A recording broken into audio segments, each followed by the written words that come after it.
Hi everyone, I'm Dina and you're watching DIPARTICLE TV.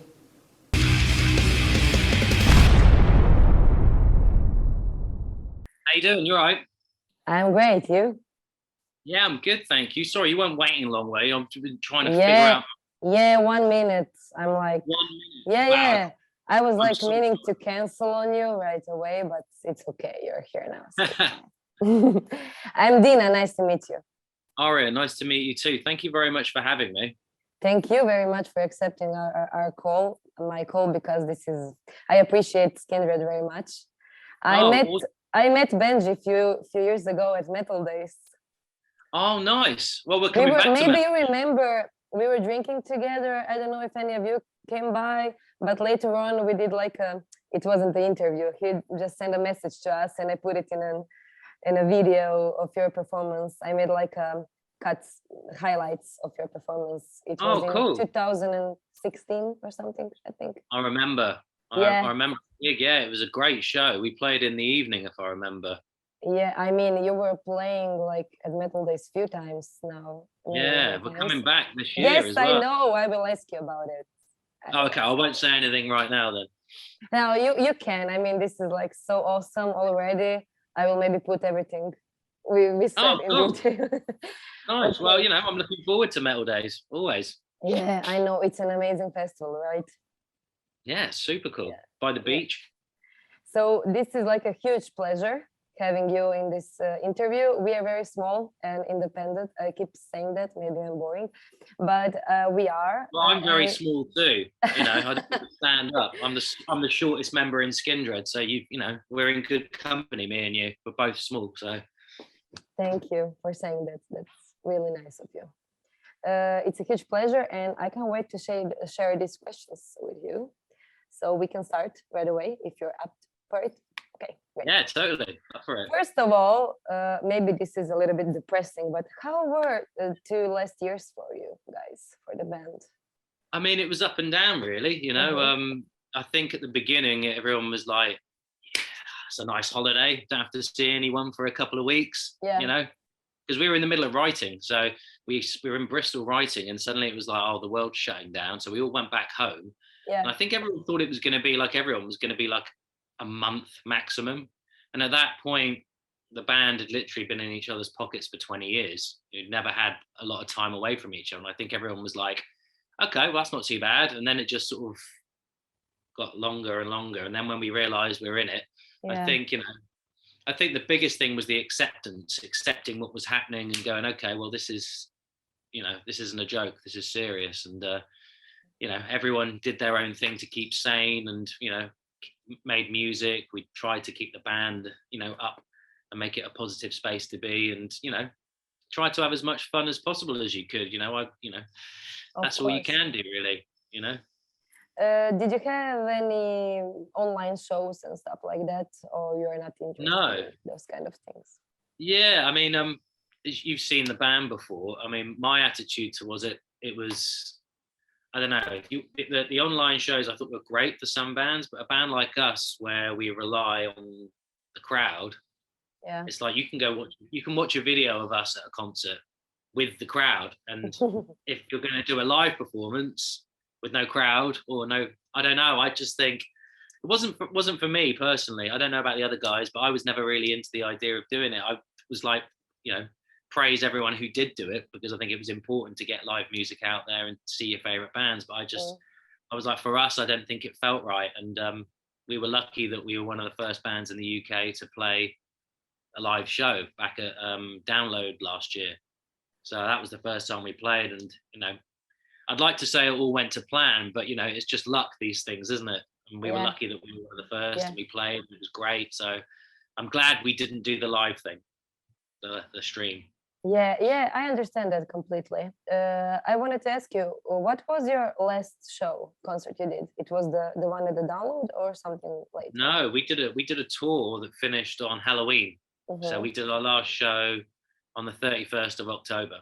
Okay. So we had a good run. We started in June, and we did some festivals in the UK, and we did our own shows in the UK. I mean, it's all been, in the UK, keeping it obviously travel's been difficult. So when we finished in October, we had, we've had a couple of months off, and we're still finishing a record. So it's been nice. The workflow's been good, and everyone's buzzing. Of course, but this year you're having a lot of concerts. So what are the news regarding 2022? What can you share with us regarding shows, festivals, concerts, and maybe new materials? Tell me more. Yes, I mean, you've answered the question. That's exactly what's going to happen. Okay. So there will be shows, there will be new material, and there will be festivals, and we're doing them all if we can. What about new materials? What can we expect and when? Expect the unexpected. Yes. Yeah, I mean, it's Skindred, and I'd like to think that we keep people on their toes in terms of new stuff.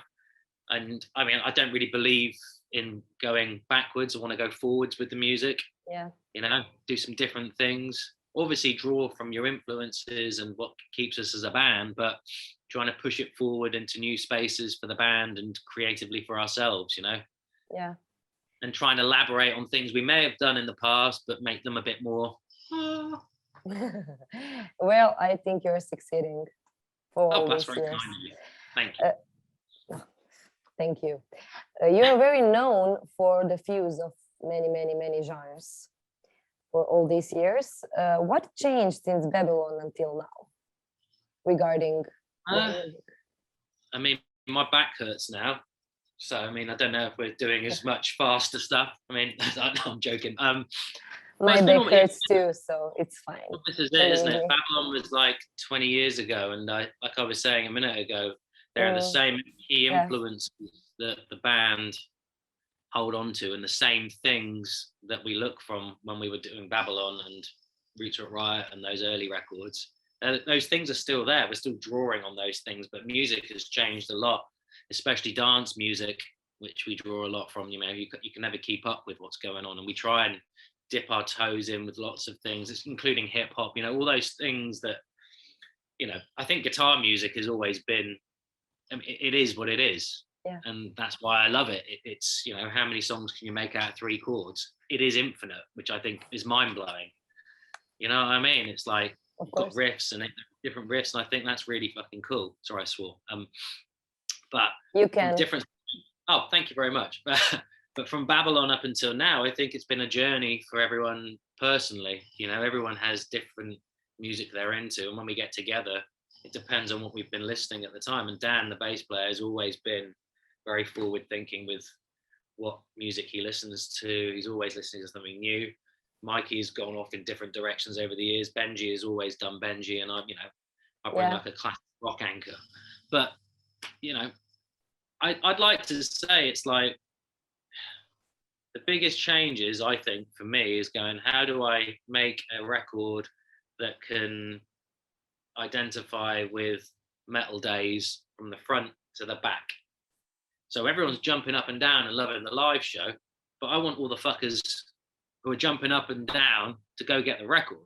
And so you go, okay, well, it's live, it's energy. I want to, that's the main thing I think about with the journey with the band from Babylon, is going, okay, well, it's the reaction from the crowd, and that's what they give us, and I want to give them a record that represents that. Of course.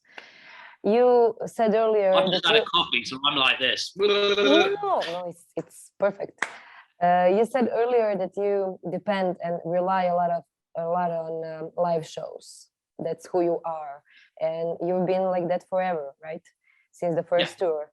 Could you even imagine back then that you will become like this band now? What was the picture then?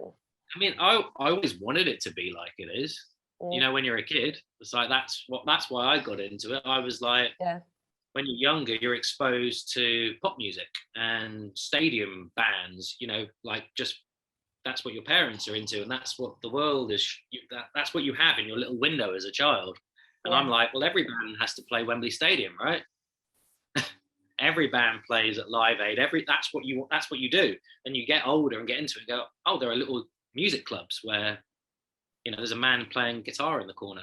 There's 100 people there, not 100,000. And so as a kid, I was always wanting to play these massive venues and these massive festivals. I mean, we're just lucky that it happened that way through hard work. I mean, it could be a different story, but all of us wanted to play and shoot for these big kind of shows, because that's where Benji, the front man, excels. I mean, you can put him in a small club, but with him, it's like, I know that if you're at the back of Metal Days, I use that as an example again, not really interested, he'll draw you in.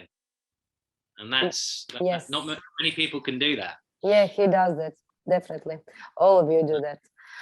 And you accomplished a lot, a lot. I always think of you, of Skindred, like sort of refreshment on metal festivals. I'm a huge fan of metal festival because I'm a huge fan of metal, but you come always like on a dynamite on a festival lineup. It's good because we, all around Europe, all around the world, we get to play different kinds of festivals. Yeah. So when they put us on something like, I don't know, we played a festival about 2005 called Summer Breeze in Germany. And Summer Breeze at that time was a death metal festival. Yeah. Just death metal. That's what I was talking about. It's like, yeah, and then we're playing. Yeah. And you can look at that as like, oh, that's fucking weird. Or you can look at that like, well, they've had death metal all day, all night for 3 days. When we come on, they're going to be like, what the fuck is this? And oh, thank God. Do you know what I mean? It's like a bit of relax. It's nice. It's good. And it's a different energy. It's amazing. It's amazing. And no matter what, everybody's jumping. Like, who cares? It's different. That's what you do. That's what you do every time. Every concert. Yeah, every record I have of you from the festivals is like a lot of people, like a massive crowd of people jumping around. I think because you can come and watch the show and you can leave everything behind. You can just enjoy the moment. You're on stage for an hour, and with a lot of bands, especially aggressive music, you can tire out. I don't know about like cardiovascular, especially the moshers. You can't do that. Of course. For 12 hours a day, even though you want to, but you just can't. And so you change up the flow and you have different beats, different moods, and everyone's a bit like, oh, okay. It's great. I mean, that's why we started the band, to make connections with people and, hopefully change people's idea about what rock music could be. Beautiful. Beautiful. This is maybe a tough question, but maybe it's not.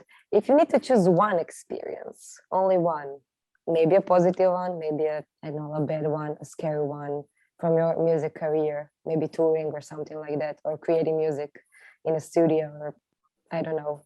Can you do it? Could you do it? I mean, there are so many like high points. I'm lucky to say that there are so many. One that I always think I say, and people think I'm lying when I say it, that's my favorite one. It's one of my favorites. It's not my favorite. When we headlined this festival in Poland called Polish Woodstock. Okay. There were 750,000 people watching us. Yeah. That's mental.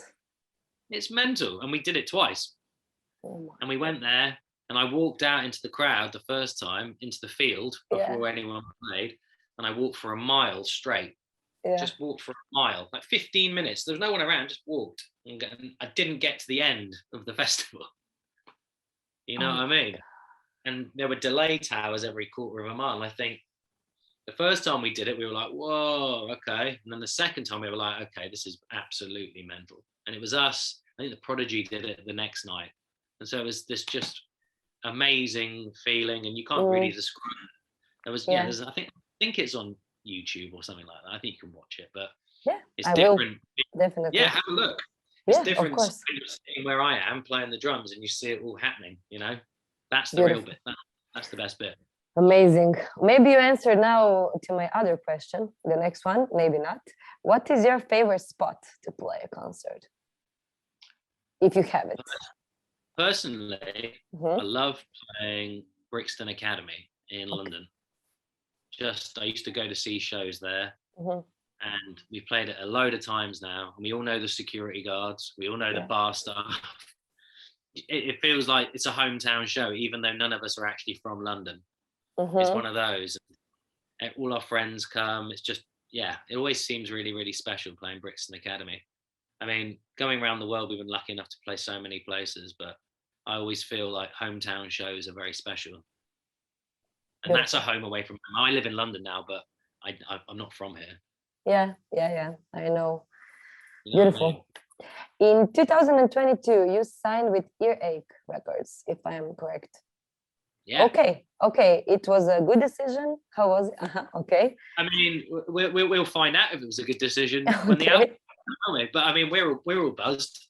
Okay. I mean, Earache has a great tradition with rock and metal and pushing things forward. And I know that Dub War, Benji's old band, were on Earache in the 90s. So it feels like we've come full circle. And I think, you know, all of us are music fans and all of us have Earache records in our collections, you know, different bands from out the years. And I think it was really, for us, they're a British label that have always supported the band from day one. You know what I mean? And we always felt the love from there. And so I was only joking. Of course, it's a good decision. We're all happy with it. And it's good, you know, I know that they're buzzed to have us and we're buzzed to be with them. And that's all you can really want from a record label, really, is to have people on your team that are excited to work with you, you know, and that's really, really important, because we've done things before in the past where, you know, people have signed the band and by the time the record comes out, they've left the label. So the new, whoever's working there has inherited a band that they don't have any vibe with, I guess, even if they're a fan. But, you know, I think there's something to be said about getting to know your team and personally as well as, you know, professionally. Well, this is definitely a new beginning then. Yeah, exactly. And it's a nice time for us to start that, because obviously with COVID, it feels like everyone's beginning again. It's, you know, it's a blank canvas, isn't it? So it's a nice thing that we were able to start fresh. Great. You, not so long ago, you re-released the album Root Rock Riot on vinyl, right? How was the feedback? Good. I mean, when I don't know about you, but everyone I know loves vinyl and has done it. It's not like this. It's fashionable. It's like every rocker and every music has always had vinyl. And I think for us in the early 2000s, no one was pressing vinyl. You know, no one was pressing vinyl, and it was a shame. And no one was buying it. No one had it. You know, no one was making record players anymore, and our albums never came out on vinyl. And so when we got the rights back to it, we were like, that's the first thing we're doing, is putting it out on vinyl. More for us than anyone else, because we wanted it, you know. And it was nice to go back, talk to the producer. We spoke to Matt Squire, you know, who produced the record. We went back into the some of the old demos and really just went through the record. It got mastered at Abbey Road, which was awesome. So yeah, it was a bit of a love affair, really, with doing that whole thing. Nicely put. Yeah. I need to buy it then. I think you do. I mean, I bought 2 copies. Oh my God, really? I've got them over here, actually. Yeah, bring it. There you go. I got 2 of them, but this is the first one I got. So there you go. See? Cool. Oh, wow. I'm not going to open it because... Yeah, why? Do you know what? I will open it. I don't know what colour this one is. I bought every colour. Here you go. I've got a red one. Red, gold and green one. This is the best one. Oh, cool. It's so colorful. Yeah, it's like purely Skindred. Exactly. It's radical. I'm into it. It is.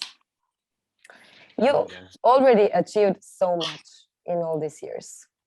Already achieved so much. But if I may ask one more question before the end of the interview. Are there any more wishes or dreams? Yeah. Yeah? Yeah, definitely. I think, you know how I speak about Brixton Academy? Yeah. That's like one of the best venues, biggest venues in the UK. Not an arena, but like a club, big club. It's like 5,000 people. I want to do that in every country. So we do the festival, but then we come back and give you, because you think at the festivals that we play around Europe, it's just it's a little bit of the show. Yeah. You don't get the full, it's like a taster, isn't it? It's like a trailer. And so you come to the gig. And so I want to do that in every country.